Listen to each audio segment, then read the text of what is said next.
Hi viewers, வணக்கம். Welcome to screen time with Dinesh. இன்னைக்கு என்ன படம் நம்ம ரிவ்யூ பார்க்க பார்த்தீங்கன்னா நெக்ஸ்ட் லெவல். இந்த படத்தை வந்து பார்த்தீங்கன்னா பிரேமானந்த்ன்றவர் டைரக்ட் பண்ணியிருக்காரு. இதில் வந்து பார்த்தீங்கன்னா சந்தானம் ஹீரோன்னு வச்சுருக்காங்க. ஹீரோயினோ கீர்த்திகா, அப்புறம் நேல்கள் ரவி, செல்வராகவன், இன்னும் நிறைய பேர் இந்த படத்தில் கௌதம் வாசுதேவன், இன்னும் நிறைய பேர் வந்து நடிச்சிருப்பாங்க. படத்தில் நிறைய ஒரு காமெடி பட்டாலுமே வந்து நடிச்சிருக்கோம். இந்த படம் வந்து பார்த்தீங்கன்னா பேய் படம் கொஞ்சம் டிஃப்ரெண்ட்டாக எடுத்திருப்பாங்க. இந்த மாதிரி ரிவ்யூ சினிமா தப்பாக பேசுகிறவங்க, ரிவ்யூ சொல்கிறவங்களெல்லாம் வந்து தேட்டருக்கு வர வச்சு செல்வராகவன் வந்து அந்த படத்துக்குள்ளே வைப்பாங்க. அந்த மாதிரி தான் சந்தானத்தை வந்து தேட்டருக்கு, அவர் ஒரு ரிவ்யூவராக இருக்கார், அவரை வந்து தேட்டருக்கு வர வச்சு அவர் ஃபேமிலியோடு வராங்க. அவர் ஃபேமிலி எல்லாமே வந்து பார்த்திங்கன்னா படத்துக்குள்ளே கேரக்டராக போயிடுறாங்க. இவரையும் வந்து நீ போயிட்டு உங்கள் முடிச்சவங்க ஃபேமிலியை காப்பாற்றிக்கோ அப்படின்னு சொல்லி படத்துக்குள்ளே அமைச்சிடுறாரு செல்வராகவனை. அதில் போனால் நிறைய ட்விஸ்ட்டு இதெல்லாம் பயங்கரமாக இருக்கும்.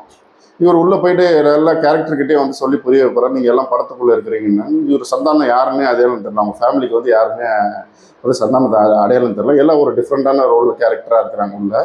உள்ள இந்த படம் வந்து பார்த்தீங்கன்னா சாப்டர் 1, சாப்டர் 2, சாப்டர் 3 அப்படின்ற மாதிரி பிரித்து காமிச்சிருப்பாங்க. ஏன்னா ஒரே மாதிரி காமிச்சிருந்தா ஆடியன்ஸ் எல்லாருக்குமே போர் அடிச்சிடும்னு சொல்லிட்டு சாப்டர் 1 பார்த்தீங்கன்னா ஒரு ஷிப்பில் காட்டுற மாதிரி, சாப்டர் 2 வந்து பார்த்தீங்கன்னா ஒரு பெரிய ஒரு ரெசார்ட்டில் அந்த மாதிரி காட்டுற மாதிரி, சாப்டர் 3 வந்து ஒரு வேற ஒரு லொக்கேஷனில் காட்டுற மாதிரி டிஃப்ரெண்ட்டாக வந்து ஒரு 3 சாப்டராக வந்து பிரித்து காமிச்சிருப்பாரு. அது வந்து நீங்கள் படம் பார்க்கும்போது காமெடியெல்லாம் நல்லா கொஞ்சம் ஓரளவு என்ஜாய் பண்ணி பார்ப்பீங்க. அந்த படத்துக்குள்ளே போயிட்டு இவங்க ஃபேமிலி, இவரோட லவ்வர் வந்து ஒரு பெரிய ஆபத்தில் வந்து மாட்டிகிட்டு இருப்பாங்க. அவர் லவ்வரை வந்து அந்த பேய்கிட்டேருந்து காப்பாற்றணும். சந்தானம் வந்து ஒரு லவ்வரை காப்பாற்றி அவங்க ஃபேமிலியை வந்து திருப்பி மீட்டு அந்த படத்துலேருந்து வெளியில் வந்தாரா, செல்வராகவன் சில டாஸ்க்கெல்லாம் கொடுப்பாரு உள்ள வெளியில இருந்து, அதெல்லாம் வந்து இவர் ஜெயிச்சு இவர் அந்த இதெல்லாம் முடிச்சு வெளியில் வந்தாரா அப்படின்றதான் ஸ்டோரி. இது கொஞ்சம் ரொம்ப ஒரு டிஃப்ரெண்ட்டாக இருக்கும். இது மற்ற பேய் படம் மாதிரி இல்லாமல் கொஞ்சம் ஒரு டிஃப்ரெண்ட்டாக இருக்கும். சில ஃபேமிலி ஆடியன்ஸ்லாம் வந்து ரொம்ப கொஞ்சம் கன்ஃபியூஸ் ஆகுங்க, என்ன இது பேய் படம் அப்படின்னு சொல்லிட்டு. ஏன்னா டிஃப்ரெண்ட் லொக்கேஷன் மாறி மாறி காட்டுவாங்க. அது வந்து கொஞ்சம் ஒரு சாப்டர் 1, சாப்டர் 2, சாப்டர் 3 காட்டுறதுனால சில பேருக்கு வந்து கொஞ்சம் கன்ஃபியூஸாக இருக்கும். பட் சில பேருக்கு வந்து அது புரியும். படம் ஓகே. காமெடி வந்து உங்களுக்கு சந்தானம் வந்து காமெடி, மொட்ட ராஜேந்திரன், இன்னும் நிறைய பேர் நடிச்சிருக்காங்க. காமெடி கிங்ஸ்லி, இவங்களோட காமெடி எல்லாமே வந்து நல்லா ஓரளவு நல்லா வந்து ஒர்க் அவுட் ஆகிருக்கு. சிரிப்பு நம்ம சிரிப்போம். சாப்டர் 2, சாப்டர் 3 வந்து கொஞ்சம் ரொம்ப ஒரு டிஃப்ரெண்ட்டாக இருக்கும். கௌதம் வாசுதேவ் மேனனும் வந்து இதில் வந்து ஒரு கேரக்டர் பண்ணியிருப்பாரு. எல்லாமே வந்து அவங்க படத்துக்குள்ளே இருப்பாங்க, கேரக்டராக இருப்பாங்க. சந்தானம் அதை புரிய வச்சு இவங்களெல்லாம் எப்படி இது பண்ணுறாரு, ஃபேமிலி எப்படி கூட்டிகிட்டு வராரு அப்படின்ற மாதிரி இதுவாகும். ஸ்டோரி சில பேருக்கு வந்து பிடிக்கல அப்படின்வாங்க. ஒஸ்ட் ஸ்டோரி, இந்த மாதிரி ஸ்டோரி அப்படின்னு சில பேர்லாம் வந்து போட்டிருக்காங்க.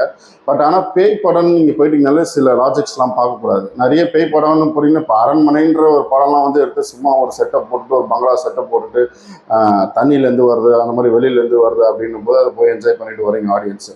பட் இது பேய் படம், இது ஒரு கமர்ஷியல் வந்து பேய் படம். இதில் வந்து நல்ல ஒரு கிராஃபிக்ஸ்லாம் நல்லா பண்ணி நல்ல ஒரு ஆடியன்ஸ் கவர் பண்ணுற மாதிரி தான் வந்து மேக் பண்ணியிருப்பாங்க. அதே சமயத்தில் வந்து காமெடிஸும் வந்து உங்களுக்கு பிடிச்ச மாதிரி தான் நல்லா ஒர்க் அவுட் ஆகிருக்கு. எல்லாருமே காமெடிஸும் வந்து நல்லா வந்து பண்ணியிருப்பாங்க.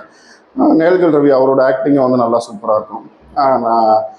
நீங்கள் வந்து போய் ஒரு 2 hours, ஒரு 2.5 hours நல்லா உட்காந்து சிரிச்சுட்டு நல்லா என்ஜாய் பண்ணிட்டு வரலாம் அப்படின்ற ஒரு ஒர்த்தான ஒரு படம் தான் நம்ம சொல்லலாம். ஏன்னா இது வந்து ரொம்ப போர் அடிக்கும் அந்த மாதிரிலாம் இல்லாமல், நீங்கள் வந்து சில பேருக்கு கன்ஃபியூஸாக இருக்குது, ஸ்டோரி வந்து நல்லா இல்லை அப்படின்றதெல்லாம் வந்து கமெண்ட்ஸ்லாம் வந்து போடுவாங்க. பட் ஆனால் நீங்கள் அதெல்லாம் பார்க்காதீங்க. ஏன்னா பேய் படம்னாலே நீங்கள் லாஜிக் பார்க்கக்கூடாது, அதுதான் நான் சொல்லிட்டேன். நீங்கள் போயிட்டு ஒரு நல்ல ஒரு என்ஜாய் பண்ணி பார்க்கணும், ஒரு 2.5 hours நல்லா ஒரு என்ஜாய் பண்ணி பார்க்கணும், சிரிக்கலாம் அப்படின்னு பட்சத்தில் உங்களுக்கு இந்த படம் வந்து நல்ல ஒரு என்டர்டைன்மெண்ட்டாக இருக்கும். நல்ல ஒரு என்டர்டைன்மெண்ட்டாக இருக்கும். சந்தானத்தை வந்து நல்ல அவரோட என்ஜாய் பண்ணி பார்ப்பீங்க. ஏன்னா டிஃப்ரெண்ட்டாக ஹேர் ஸ்டைல்லாம் வச்சு நல்ல ஒரு இதெல்லாம் கொடுத்துருப்பாரு. ரொம்ப அவர் இந்த படத்தில் வந்து அவர் காமெடி பண்ணாமல் அவர் கூட இருக்கிறவங்களுக்கு நிறைய வாய்ப்பு கொடுத்துருப்பாரு. இவருக்கு வந்து ஒரு ஹீரோயிசம் மாதிரி சில விஷயங்கள்லாம் பண்ணியிருப்பாரு. இவரும் காமெடி பண்ணுவார். டைமிங் காமெடிலாம் வந்து நல்லா வந்து சிங்க் ஆகிருக்கு, நல்லா ஒர்க் அவுட் ஆகிருக்கு அப்படின்றத சொல்லலாம். ஓவராலாக இந்த படம் வந்து ஃபேமிலியிலேருந்து எல்லா ஆடியன்ஸும் போய் தாராளமாக நீங்கள் தேட்டரில் போய் என்ஜாய் பண்ணக்கூடிய ஒரு படமாக தான் இருக்கும். இந்த படம் தாராளமாக நீங்கள் வந்து சம்மரில் வந்து ஒரு என்டர்டைன்மெண்ட்டான ஒரு படம் அப்படின்றது இந்த படத்தை வந்து சொல்லலாம். இந்த படத்தோட ரேட்டிங் நம்ம சேனலில் என்ன அப்படின்னு பார்த்தீங்கன்னா 2.5 out of 5. மறக்காமல் வீடியோ பிடிச்சிருந்தா லைக் பண்ணுங்கள், ஷேர் பண்ணுங்கள், சப்ஸ்கிரைப் பண்ணுங்கள். தேங்க்யூ.